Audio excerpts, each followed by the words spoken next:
Okay. All right. Well, welcome Thank to you. the Neo Dojo 21 questions. So glad to I'm be here. yeah, I'm Tish Hicks. I'm the Master Sensei of the VO Dojo here in Burbank, California, and I'm so happy to be here with my friend and longtime colleague, Claudia Dunn. She's Pleasure. um, one of the most let's see, sumptuously voiced talents that I know, and has been bringing her voice to amazing things for a long, long time, and also just a really grounded, wonderful spirit um, that Thank it's been a blessing to know for a long time. you. Thank Um, you, Tish. so, Claudia, I'm so glad you're here. I'm and well, let's jump into the questions because all the questions I want to ask are about to be asked. So, uh, Yes, absolutely. before we begin, um, let's do a one-word check-in. So, if you had to describe your state of being in this moment, right this very second, in one word, what would your one-word check-in be? I think it's cozy. Cozy, Yes, the rain outside. rainy LA day. That's right. Doesn't happen that often. Yeah, yeah. And where are you from? I'm from Silver Spring, Maryland. Oh, Actually, originally Boston. I was born mm, in Boston, and but I'm here by way of Silver Spring, Maryland, where I did most of my growing up and educating undergrad, and then lived in Los Angeles for maybe 35 years, where you and I, give or take. yeah, roughly, a little stint there. And we built our careers there and did got into the union and all those things that we do, and and then in 2018, I had moved to Santa Barbara, California, just Hmm. up the road a spell. Yeah, yeah, Um, and a much nicer place to spend the pandemic, I would imagine. yes, who among us knew in Yeah, 2018 what was yeah, ahead? But yeah, it was at least a lot of outdoor spaces yeah. to be in, right? Yeah, So yeah. yeah, that's where I am now. And but I'm in LA quite a bit for Hmm. work It's not and that life. far. Sometimes Yeah. you need a dose of the city. You need that energy and um, access to things like the theater and Right. But right. that's the That's beautiful thing about as Santa we all Barbara. It's not that far. It's far enough and not that far. Yeah. yes, Um, yes. yeah. Hold on one second. Husband Mhm. just texted. And yeah. Um, what would we know your voice from? I'm so excited to have you share about what you've been doing in the world. Well, I was thinking that since this is audio description focused today, Well, it can be. It can be. We can be. want to hear about, I think that's one of the cool things that you have really made one of your niches. But where Mhm. would be we'd love to hear about everything that you are the voice of or I think, well, to start with that, the TV shows, because those are things that are, people hear over periods of time, right? Mhm. That people might know my audio description from would be one of my favorites ever, Lucifer. That was one of Oh, my all-time cool. favorites. Yeah. Um, NCIS New Orleans, Sanditon more recently, All Creatures Great and Small. Been Wow, doing a lot of the Masterpiece Theater shows that I love, oh, that's great. I just found out that my brother-in-law actually lives in the town where All Creatures is shot. Oh, really? It's such a pastoral, it's just a warm blanket of a show, or those Yeah, rolling Yorkshire hills. Have you yeah. visited him there? Not yet, not Not, yet. not yet. Yeah. Yeah, Yeah. But yeah, that's a yeah. gorgeous country. Um, And a little corollary question, just in case people don't know exactly what audio description is, can you explain what audio description is? Because I think some people might not quite know what it is. sure, sure. Yeah. Um, I liken it to closed captioning, but for the blind and vision impaired. Mm-hmm. So rather than seeing captions on the screen, you would hear a voice narrating all the action, facial expressions, important visual information that furthers the story between the dialogue and any critical sound elements Mhm. in a piece of media, television, documentary, film, any kind of, and that's not exclusive to filmed media or screen, live events, live Mhm. theater, museum tours, anything that requires a visual input to complete the experience. So it's a uh, ver- visual made verbal, as the godfather of audio description would say, Joel Snyder. I have to Oh, give yes, give him we props. stuck with Yeah. Joel. He's great, yeah. Yes. Yeah, so your voice becomes someone's eyes. Yes. Yeah, Exactly. that's great. That's great. And you also do other things as well. Yes. I started voice work with commercial work in the early '90s, and back in the day, mostly commercial work. Then a lot of industrial narration too, that kind of thing. A lot of medical narration. Yeah, Um, your voice is exactly the voice you'd want to have explaining anything that was happening Thank medically. you. Well, some of the we've all read those lists, right? Right. Those side effect lists. So you want to make them as pleasant as possible. But there were a lot of infomercials flying around then, and I ended Mm, up doing a lot of those. But that's how it started, really based in commercial, I'd say, and then and it was a natural offshoot from theater.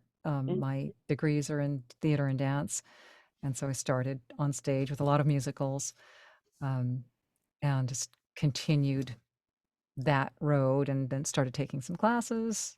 And probably started out at Kalmanson and Voice Tracks West, mhm, and mhm. um, and it just was a natural outgrowth. It was also um, later on, when I went back to school for my master's, it was easier to do temporally. I could get in the Mhm. booth and do those auditions rather than driving across town for on Right, camera. right.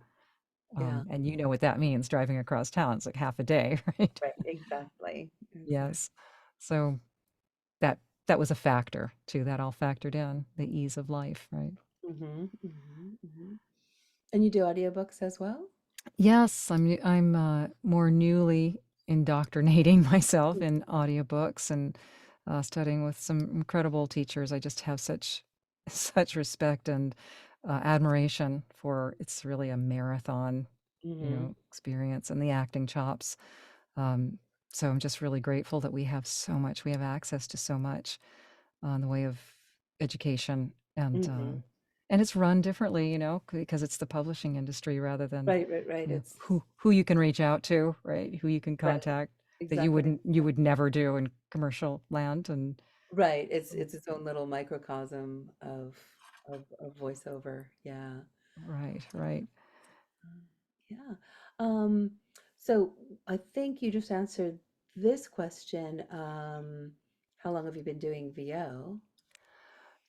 About, I'd say, early '90s. Hmm. Yeah, you're right Same. around there. At 30-ish. In that Yeah, 30-ish years. Yeah. right in yes, right in that ballpark. And Yeah. and I remember, Tish, I wanted to be sure to mention this.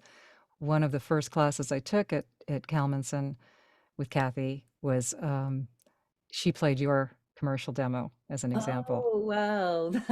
And it was so That's great. very cool. That left a real impression, because it was really Oh, about, that's cool. yeah, it was just when the realism was really taking hold, and that was Hmm. at the forefront, and the styles were changing and things were morphing, and you had to be able to do that, go roll with the tide, right?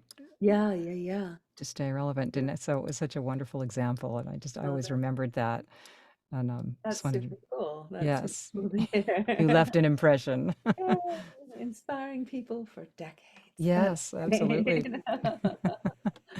Yeah, that's a whole that was a powerful journey for me, and often one that I share with students about demo production, because Mm. it Mhm. was at least 6 months after I had first said, "Oh, I'm ready to do my demo." And I went and did a coaching session with Cindy Akers at Voice Track West, and she Mm-hmm. did me the biggest favor of my career because she said, "You are great. You are 98% ready, and I am not going to produce your demo." Mm. And I was like, Good, bless her heart. "What?" And she said, "You got to be 110. You got to be 130% ready." So she referred me to Kalmanson and Kalmanson for the working pro class, and I went back to the drawing board for 6 full months and Mm. did my demo. I don't think they do demos anymore. I'm not sure, but um, yeah, Mm. it was so honed in because Mhm. I had locked and loaded. I was Yeah. like 98%. All right. Right. Okay, good, good, good. But that's what it takes. So Yeah, I absolutely. and then it's good to know that and then that became something that was like, this is Right. That it's an it kept example of kept what on works. giving. It was not only Yeah, good for you, but so many after yeah, you. yeah, that Yeah, means a lot. That's great. it's a real Um, test. yeah, well, I know we've been at the same agency at certain points, but who is Hmm. your current team? So I'm with some regional agents around the country. I was with AVO for quite a long time. I'd say Mhm, maybe 15 years or so most recently.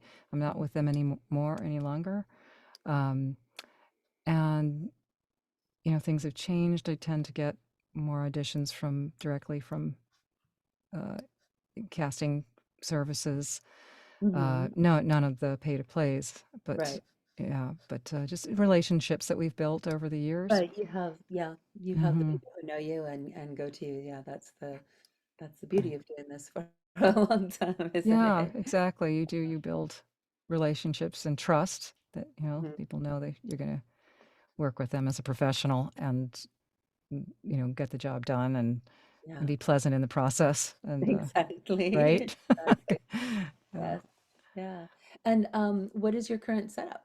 But technically wise, like recording wise, where Yes, I usually use my KSM 44 here. I don't know, such takes such a prominent place in my. Didn't I mean for it to be so front and center. It's just the angle of the computer. Did you notice my microphone? know. Right. Oh, I didn't see you there. So, so that's a KSM 44 Shure, and it's served me well when I've done AD from home. Hmm. That's one I always use because it's usually most compatible with whatever they're fitting it into in the studio. Hmm. It's a little warmer, than Right. I have a Sennheiser 416 too for more commercial, brighter things, maybe Hmm. some industrial narration, things where I want Hmm. to sound a little more youthful, perhaps. Yeah. Um, I tend to pull that one out because it's a little, brighter. And I use a Motu M2 interface Hmm. and MacBook Pro and Source Connect. Hmm. Good. So, And it looks like your studio has some lovely touches. But what is your studio setup? Is it a oh, room stuff? this is a closet. This is a closet. Awesome. It's a So this, closet. I'm yeah. in a temporary place right now, guest house. Oh, okay, So great. we're in transit. Yeah, Um, but yeah. this will I may well I'm it's always a walk-in closet is always one of the first things on my list when home hunting. So Exactly, um, exactly. because it does much of the work for you, especially if it's within the house, Mm, in the center. So yeah. um, Well, and I think that's something that has so beautifully shifted. Well, I guess there's pros and cons to it, but when we started, like Don LaFontaine had a studio at home, and like four yes, people had studios at home, but the rest of us went to the agency. And yes, now, now we can do so much from home with the most basic setup. I think that's one of the reasons I like to ask, like, mhm. here's somebody who's been doing it forever, and it gets the job done, right? You don't Yes. have to have, yeah, everyone gets the job done in where it is. Yeah. That reminds me of I was doing a class with Joyce Castellanos, Yeah. bless her heart. Mhm. we all love Joyce. Mhm. Um, and we were on remote with, it was a promo class, and there was a incredible promo, uh, long time promo announcer on the other end, and he was coming from his studio, and it was like an office cubicle with clothes hanging over the top of it. And this was big time, he was Right. like, yeah, you can't full on buy a house with one trailer campaigns, those. And I just was giddy to see that because we asked him about his setup and he just said, "Hey, it's working, and this is where I'm comfortable." And, it wasn't for lack of resources. He could have done anything he wanted to, but it Right, was, right. he had the sound he wanted. And that was always, that always resonated with me. Like, yeah, it's really about the sound that's coming out, if Mhm. it's working and you've got it to where it's, everybody's happy. Right. It's comfortable and you can breathe. Yeah, right. I know. Yeah. Well, we touched on this a little bit about your VO origin story. So you have theater background. Where did you study Mm. theater? Yeah, I got my BA at the University of Maryland. Mm-hmm. That's where I lived in Silver Spring, Maryland. Uh-huh. So that was right around down the street, uh, literally. So that was fortunate. BA, and double majored in dance and theater. Mm-hmm. So, so that was my first real foray into stage work, was on Mm-hmm. musicals, and uh, I did several USO tours Oh, from that's cool. Like around the DC. world. Yeah, yeah, it was Good the to first. know. That was really, it was great. It introduced me to parts of the world, I hadn't Mm-hmm. been had privy to. We started out with Egypt and the Sinai, Europe, Wow, Egypt, and the Sinai for the first tour. So that was really that's fascinating, to be in Jerusalem and Cairo, and incredible, ride camels around the pyramids wow, that's cool. and things like, it was really a wonderful experience performing for the troops too, because, Mhm. you really got a sense of how lonely their experience was, and Mhm. just isolated. Right. And just some, a simple, there were only 5 of us in our groups, and we had a click track that we'd produced beforehand and did Hmm. medleys of songs and choreographed dances and things. So it was a variety show of Right. different genres, country and Andrew Sisters, um, and just, a little hour and a half show like that would really lift spirits. You could see they would just say, "Gosh, we were at the end of our rope," or they hadn't seen women for 6 months or Right. something like that. Just, kind of just being in the same space, Right. kinda Right. reminded them of home and gave them a little lift. So, Yeah. yeah, it was a great experience, and especially Egypt and the Sinai were especially, uh, different and Mhm. educational, you know. Yeah. That's super cool. And then what brought you to Los Angeles? Well, I did a quick stint, accidental stint at the White House, actually, between that. Oops. Yeah, I know. Go back up. But it was just, I a friend of mine knew a racquetball friend. That tells you how long ago, because nobody plays racquetball anymore. But she knew I could type fairly quickly because I'd taken a typing class back in high school to type my. And who types anymore? No, I like know, I in know. It's sort keyboard, of I like, guess you call it who something takes a different, typing class? right? It's just sort of, I think you're just born with it now because Right, we right, are all right. connected to our keyboards. But she knew I could type quickly, and I was all set up to get my MFA at Catholic University, which that had quite at the time, it was the local most prestigious and full and comprehensive Mhm, master's degree. And then, that was the school to kind of funnel you into New York, and that was the mhm, place to be in DC. And it was a pretty arduous audition process. And, I was very excited about going and continuing on. And so I was working for the summer, and my friend said, "Just come and do this summer job, because we need a fast typist and you'll learn to transcribe." And I said, "Okay, but I'm going to school in September, so just know that, full mhm, disclosure." And when I went down for the interview on right the day of my graduation from Maryland, that afternoon. It was in the old executive office building, which is in the White House complex. It's part of Mhm. the fenced in, and I discovered that that's where I was interviewing. It was for a job in the White House. Oh, So well. my friend didn't mention that. Um, so so I started there for 6 months, and they did a top secret security clearance during that time, which took about 6 months.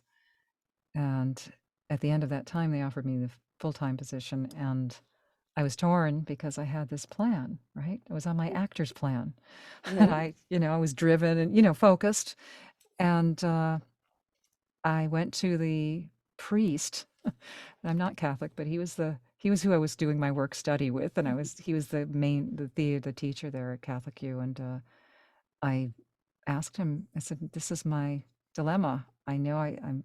If he had, I think if he had said, uh, in order to be a dedicated driven actress, you really need to complete this MFA program and stay on your road, I probably would have done it because that was so entrenched in my psyche. Mhm. But he said, when are you going to get another opportunity like this?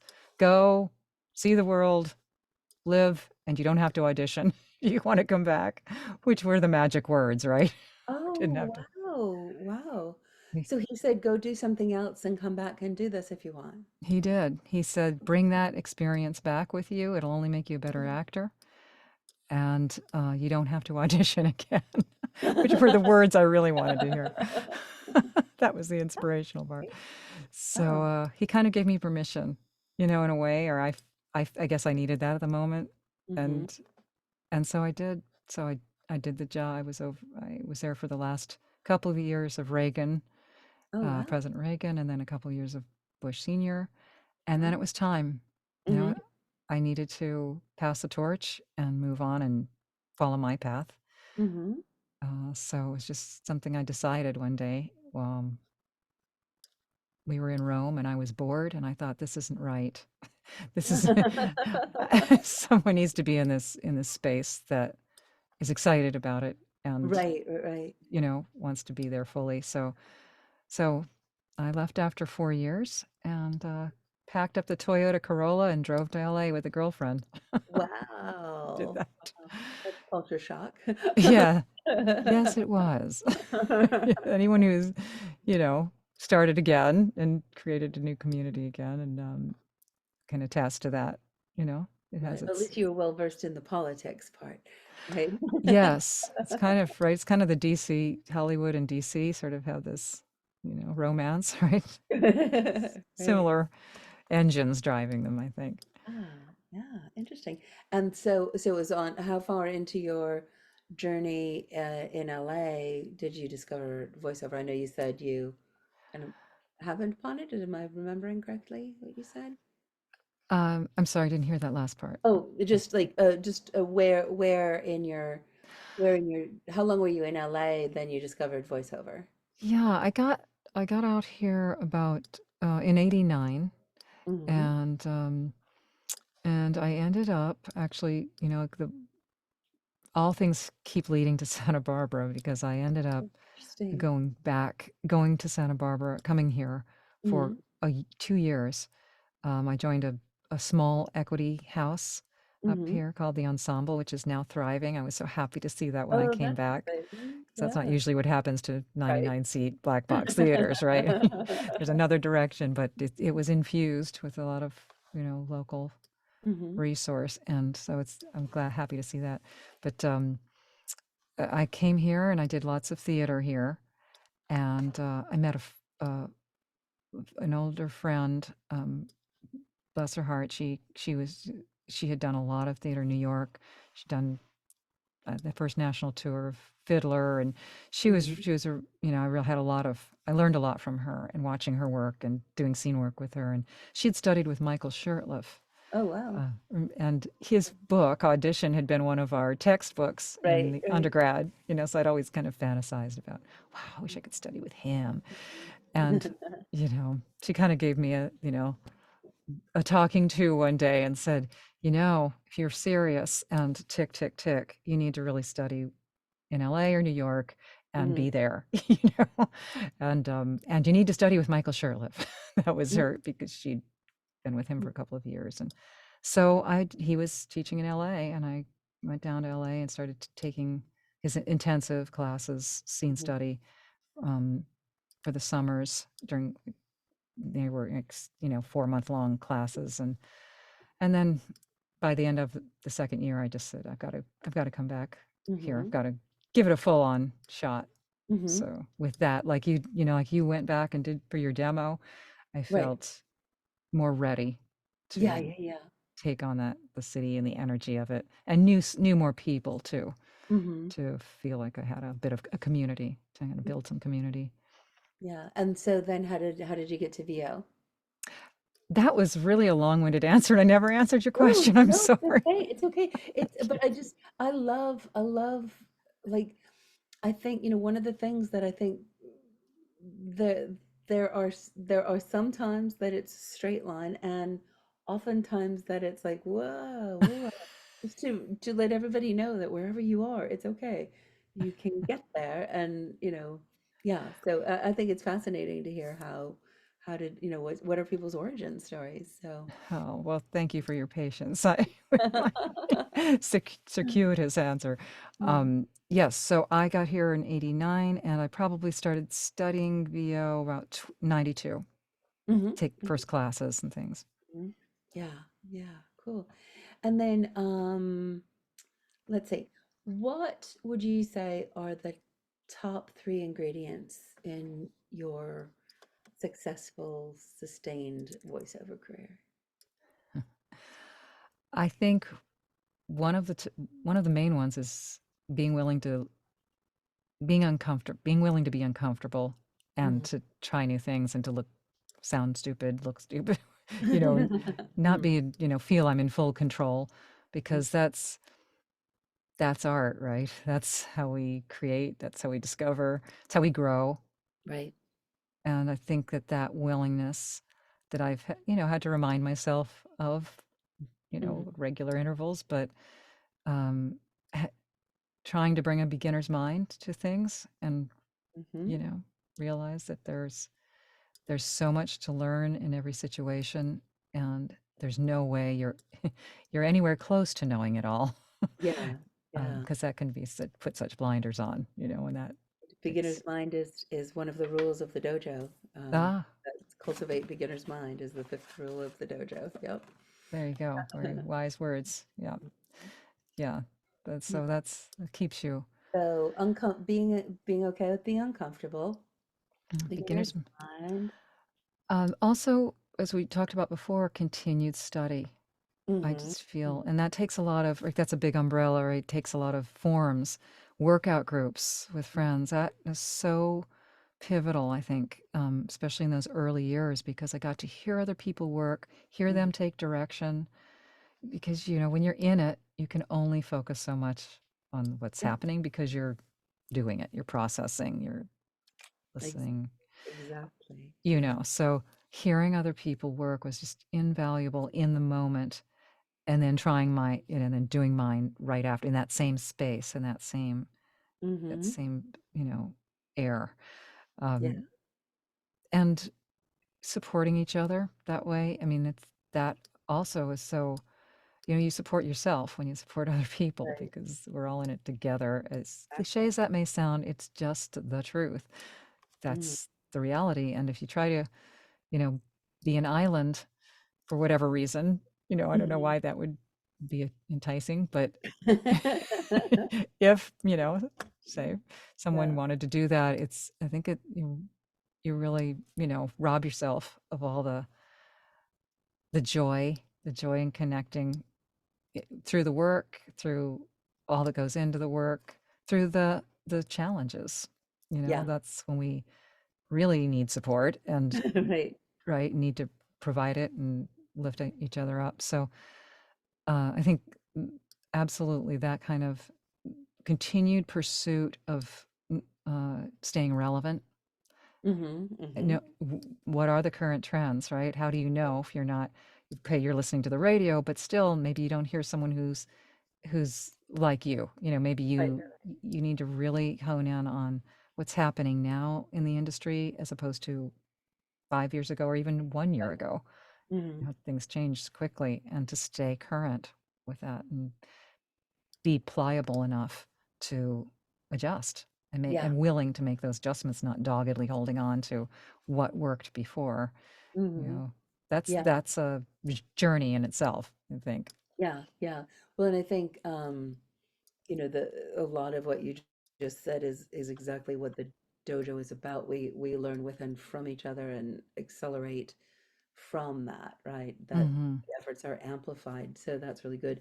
And I think the business is more solitary and isolated if you aren't constantly creating that connection, Yes. surrounding yourself with like-minded, committed, driven, interesting, fun, supportive people, Hmm. then you can sit in your closet alone, and it's really different and than Yes. when we came up. And so Right. we how do we create that place? Yeah. Yeah, Good. we have to consciously do it now. Hmm. It's not just, well, I have to go in because that's where the mic is, that's where the studio is. We're all in our studios, 99% of us. So Yeah. we have to, intentionally create those connective times Hmm. and Hmm. those gatherings. And it's an effort, and yet that's what it's all about. Yeah. It's all in. So Yeah. And that's how it becomes your life. That's just, right, exactly. It fills all the corners of your life. exactly, exactly. Um, what was your big break, or do you think in those terms? You know, really, I can't point to a moment where, oh, that was the thing that catapulted me. Right. I do think that my first audition for audio description, in retrospect, Mm. was bigger than I thought it was at the time, Ah, interesting. Yeah. because Can of you what say it what that has. was? It was, yes, it was the movie, um, The Book Thief with Jeffrey Oh, Rush. lovely. Yeah. Um, Beautiful movie of Hmm. jumping in the deep end. They Hmm. want to see what you can. That's kind of huge, though, to be doing AD for a big property like that first right off, right? Yeah, it was. I felt it was huge because I was, learning. I had this learning curve, Right, and I was right. like, "Oh my gosh, there's no Good. mental multitasking with that work Right. because, you're at the time we were also technology has advanced it, and I'm sure we'll talk more about this in our Q&A, um, the logistics of the session, but it has evolved as has everything else, and we had paper at the time, so Mhm. for a film like that, a longer film, you'd have hundreds of pages that Right, you'd be, right, that and that skill set in itself. right. Yes, remember the turn the page pause. Yeah, Right. yeah. And then software, you were visually looking at the time code to fit between those time codes, whereas I now we have remember the yes. first time I did something for E True Hollywood Stories, and Mm. I thought I was just messing up so bad because I was doing that like on the job. Okay, yeah. Uh-huh, uh-huh, uh-huh. And I thought, Right. oh my God, this is taking forever. This is taking forever. And they're so like, and then you're like, that was great. That was record time. That was a 2-hour show. And I was like, oh, Woohoo. okay. Because I was, yeah, yeah, Because you're a on the pro. job, learning on the job. That's how we learned. Yeah. Yeah. And that's where, so all of your expertise and time in the booth, um, that's where the old adage, preparation meets opportunity, right? Mhm, You had mhm. all those skills just in different context, Right, maybe, right. right? And you were able to translate them quicker Mm, than you even knew, comparatively to, right. you're making. So that's kind of a nice little reality check that all that work, it all goes into the same pot. You're the Hmm. same Hmm. instrument, and you can draw on all those different special skill sets, special genres, You think, just listening for the Yeah. beeps alone, right? Right, exactly, exactly, exactly. Yeah.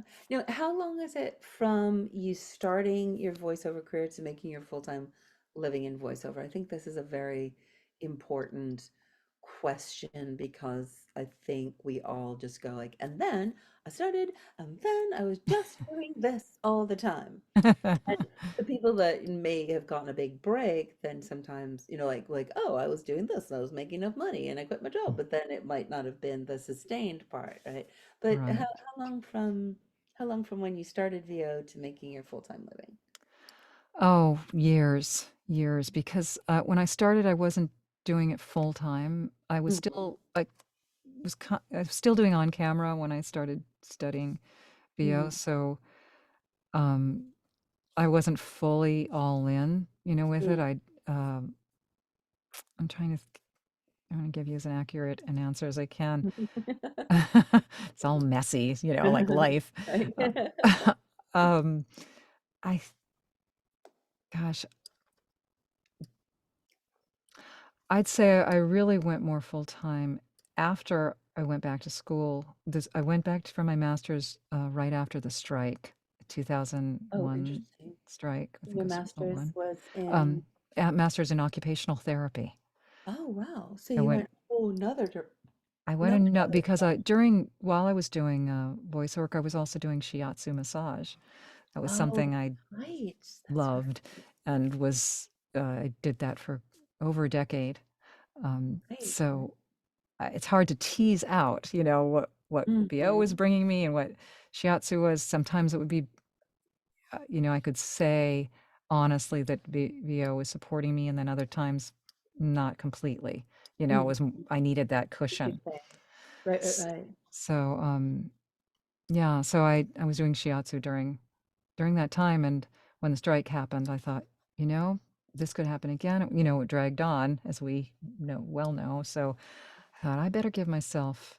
And this was the strike of aught of aught of Yes. 20 aught back in the day, everybody. Yes, yes, you may not remember Not quite when the you were Haymarket riot, but yes, when you were not, twinkle in your daddy's eye. not the most recent strike, but yeah, Right.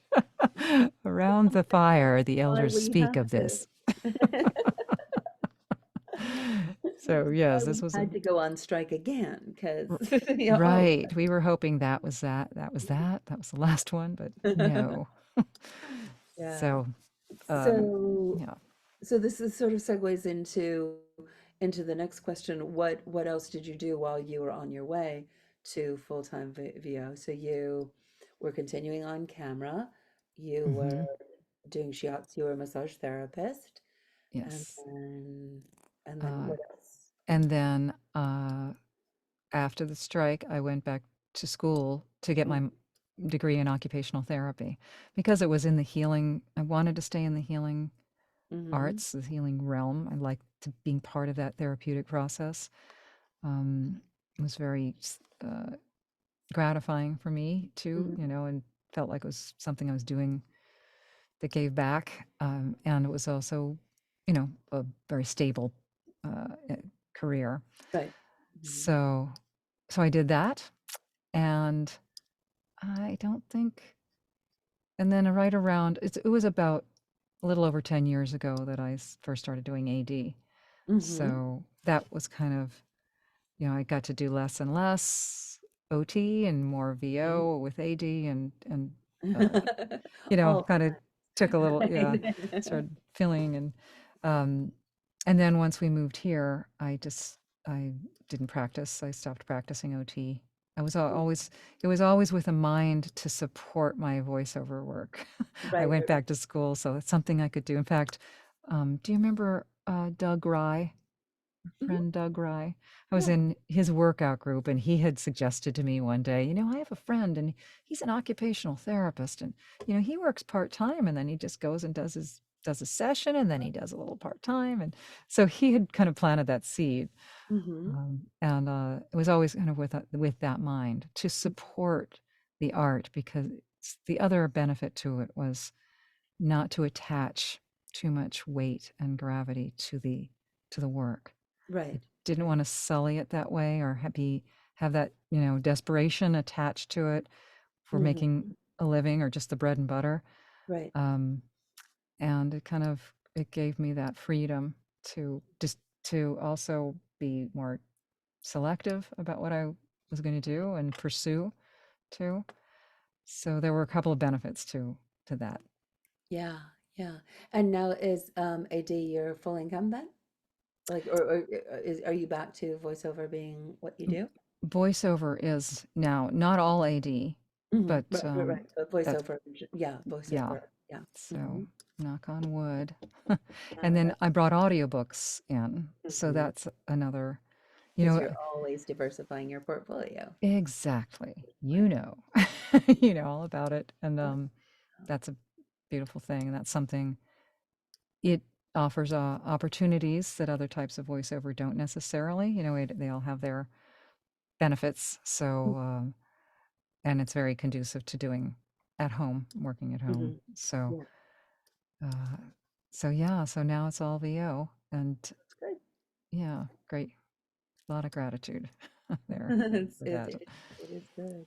What are you proudest of in your voiceover career? Proudest of, um, well, uh, I guess I'd say in two different realms. One would be the fact that with the audio description, it has another dimension of purpose. Hmm. It's helping people on a, maybe on an ongoing basis, or people are seeing reruns and that need more input for that full experience. Hmm. It feels like, okay, it's not going into the ether, it's actually enhancing someone's life experience. That Yeah. I can be a small part of that Hmm. process. And that that's a I hadn't really imagined that when I started voiceover. I didn't know about Right. AD or that it existed or think of it in terms of accessibility, but that is a real it's an enhancement to to knowing that I'm doing this work for people that really need it. Yeah. Hmm. Yeah, that's beautiful. And was there another thought? You said maybe two things? Um, And that's you plenty. know, right. I think in just as far as projects go, um, I've really enjoyed doing video games and doing more like that's something that uh, I hadn't really focused on, but stumbled into a few and was, glad for some ongoing characters that just happened that way. There's so much of it is just happenstance or luck of the draws. Yeah. Something continues on or not, um, but I am waiting actually for something to be released. I think in June. It'll be releasing this June. The Killer Clown Attack of the Killer Clowns from Outer Space. Oh, I fantastic. know, and it was a fun one, and it's attached to the cult classic movie. Hmm. It's the official game of the movie. So, and I got to do a really bad cop character, really evil and fun. We never Well, get to that's do that. good. Those are fun, right? Evil, evil Um, good. Yeah, yeah. or because we don't get to do that in life, and so. And what are some of the other games that people might know you from? Star Trek, the Star Trek online game, Uh-huh. MMOPORG, OPOG. Always get that mixed up, but you know what I mean. Online game. MMOPD. Yes. Super Cala. Um, so I've been doing that one for several years. Hmm. Neverwinter in the Dungeons and Dragon world. That's cool. Rift. I did a trailer for Two Worlds. Something from Skyfall. Done Hmm. the AI voice, Oh, uh, interesting. Yeah, like the you game voice for that. for Yeah. Skyfall. Some of Cool. some of the kids recognize those. That's when I'll hear Right. noise That's back, cool. like, oh yeah. So That's great. That's great. Well, on the other side of proudest, what are your biggest what's your biggest fear or challenge in your voiceover career? challenge. I think, well, probably Probably staying relevant is Mm, an ongoing pursuit, you know, mm, making sure I'm not out of touch or trying to, mm, make sure of what's happening now, what's being uh, cast, and to that end, staying truthful, you know, mm, telling the truth. I know one of your questions was what's your motto? mhm. Yeah, A- and I think that really it comes down to just dilutes down to that is telling the truth. Tell the yeah, truth. mhm. And you can tell, right? We can tell when we hear it. Yeah, That's what I heard in your commercial demo, by the way. yeah, yeah. Yeah.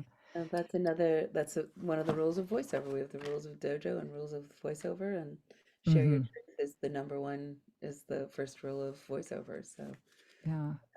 yeah. Yeah. That's always, it's always you can hear it, you can feel it when you're veering off or something's just not quite right, it's not quite connected, and bringing it back in, reeling it back in, Hmm. and always refining that ability to Hmm. do that, to listen back and be willing to do that, and not get lazy about it and just Hmm. assume that what you did last time is going to translate. I just think staying present and staying, you know, really listening and being honest with yourself about it. Yeah. Right? There's that. All about knowing yourself, isn't it? Yeah. Mm-hmm. Know thyself. Yes. Are you an introvert or an extrovert? I think that's morphed actually. Mm, interesting. In Um, what way? Probably through COVID and Right. post-COVID, you know, and when we're kind of coming out of the shell and like, Right, oh, right, this right. is how I be in a physical situation or social. Um, I do love being around people, but I need a break. I can do it for so long, and then Mm-hmm. I think it's just all those energy fields. Right. You're just It's sensitive. Yeah. Yeah. Yeah. right, like being between the radio waves. Everybody's got a field, and we're all in that space, and so I think I tend to draw on it, and then I'm full, and then I Right, need right, right. right to Yeah. go home and Yeah. uh, regenerate and just kind Mm. of un unfold a little bit. Right, right, right. Yeah, that makes sense. Um, well, you live in one of the most beautiful, amazing places that there is to live on the planet. But if you could do voiceover from anywhere, where would it be? Well, I know it's a boring answer, but I, I would be here because it has been on the bucket list for decades. So Mm, that's what I would have said if I were sitting right, still in somewhere North else. Hollywood. Right.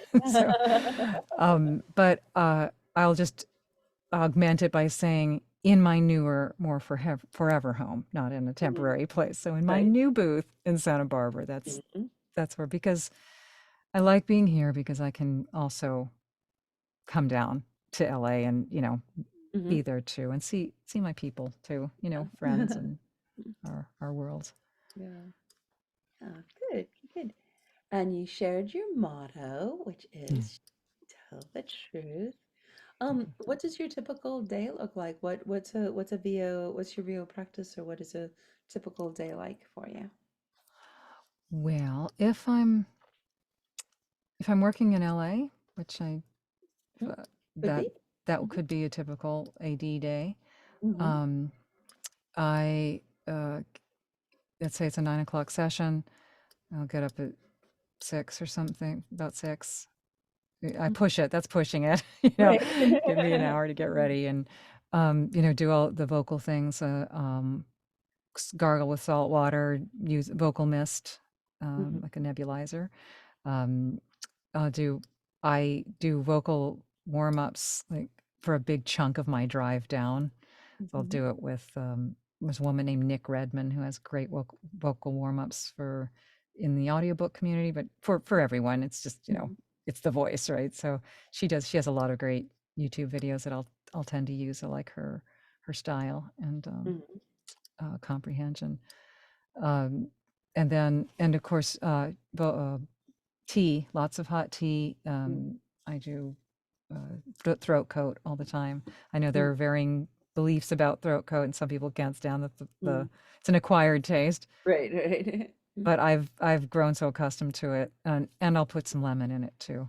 That helps to cut through some of the junk, I think. Um, lots, and of course, hydrating. There's no I can't have coffee or certainly no red wine or the day Mm. before because I can tell the next day for sure Right. if that's even if it's a little bit. Um, and no raves. try to lay off my usual raves Right. schedule right before a session. Um, and so yeah, I'll vocalize all the way down, and then when you get in I again fill up, as hot as I can get it. That's that.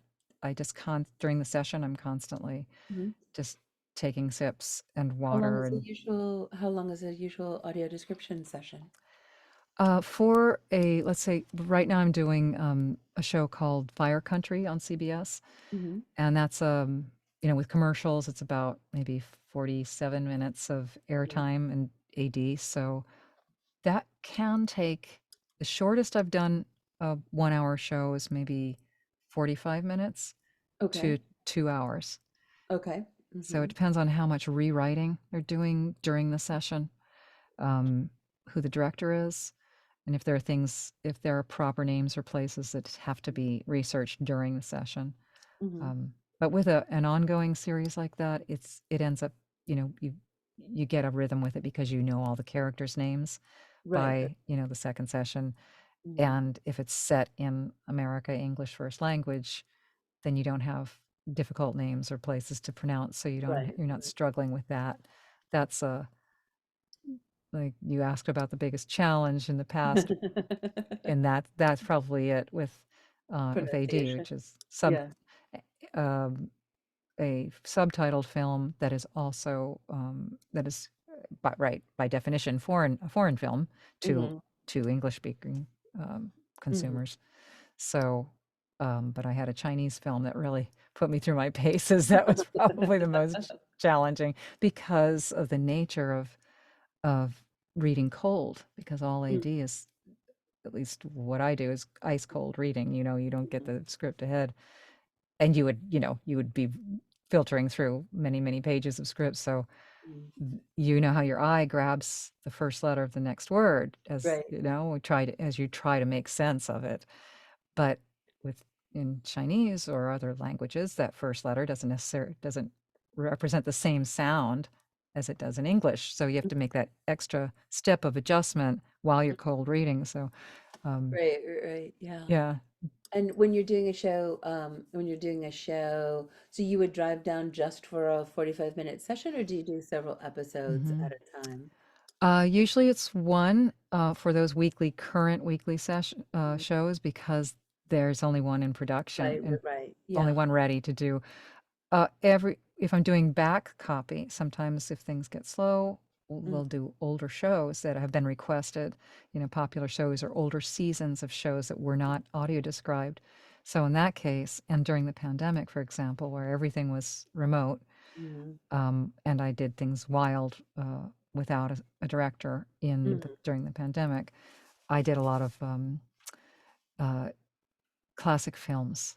You know, Oh, fantastic. Yeah. Yeah, they were great, really wonderful. A lot of Audrey Hepburn and westerns and Wonderful. things that had been requested.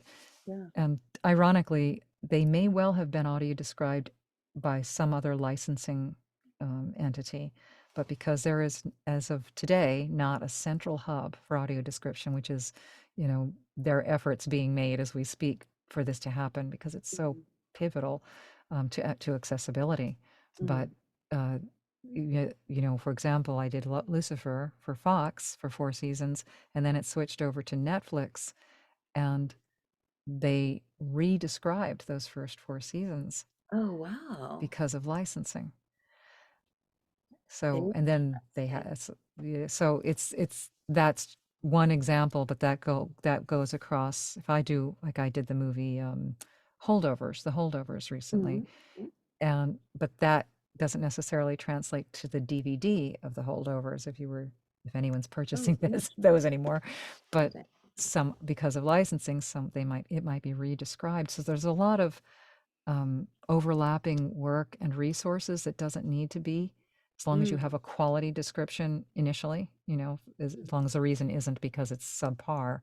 Um, that really, consumers really need to have that accessibility, like mm, a Library of Congress for AD, basically, where right, they can right.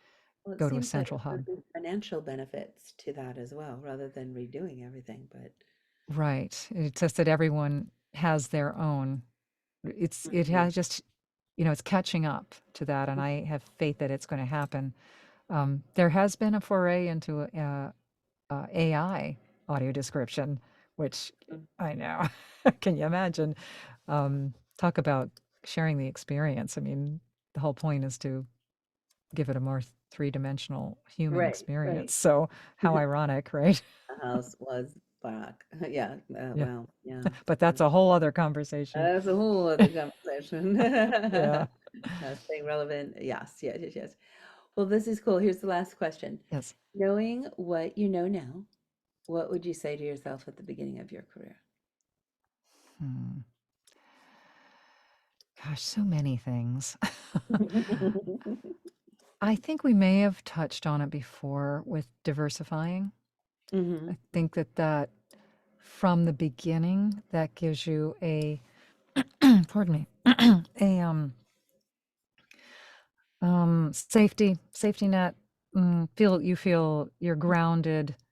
The home fires are taken care of, and Right. so you're not bouncing from one thing to the next, or uh, you have your fundamental things taken care of. I think that really is important too, because you want to be sure that you, like I said, separate that desperation or the Mhm. onus of making sure everything is secure and in your life Mhm. on, from the art, because it can, you can start resenting it maybe in that, Mhm. and that's not the road you want to go down. That's not the joy that brought you to this in the first place. You want to protect your joy.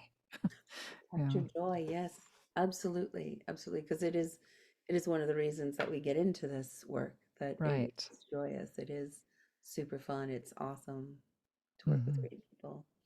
Yeah, Right. good, good, good. Well, this is fantastic, Claudia. I'm so excited. Thank you for taking the time Of here, and course. we're so looking forward to having you join us for Ask The Sensei soon, coming up. And Me too. It's we'll going to be be there fun. to answer all of your questions and uh, the listeners out there. Um, Hmm. so yay! Well, thank you, thank you, thank you, Thank you, and Tish. It's we'll see great you being in a with you. little bit. Okay. I look forward to it. Good weekend. And we'll stop the recording. Stop recording. There we go.